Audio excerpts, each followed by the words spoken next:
Hei! Tänään aiheena on kuinka ammutaan pistoolla, jossa on punapiste. Yksi tärkeimmistä asioista on, että silloin ei katsota punapistettä, vaan katsotaan taulua.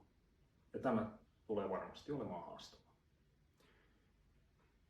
Ensin sivulta kotelosta veto ja nostetaan ase riittävän ylös. Se tulee suoraan näkökenttään ja samalla katsotaan taulua.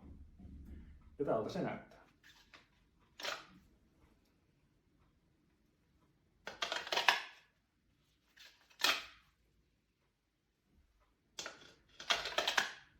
Eli hyvä ote aseesta, veto ja tuodaan se mahdollisimman ylös näkökenttään, jotta ehditään tuomaan piste kohdalle. Samalla katsoen taulua eikä pistettä. Sitten taulunvaihto. Eli tuodaan ase näkökenttään katsoen taulua, katsotaan seuraavan taulun ja josta sitten siirretään ase siihen.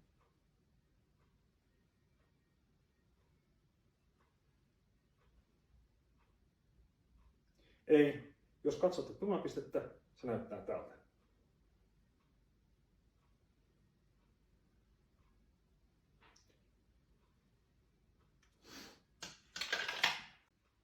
Tämä taulukeskeinen tähtääminen ei tule olemaan helppoa, varsinkaan niille, jotka ovat ampuneet ennen rautatähtäimillä, jossa tähtääminen tapahtuu etupäässä etutähtäimen kautta.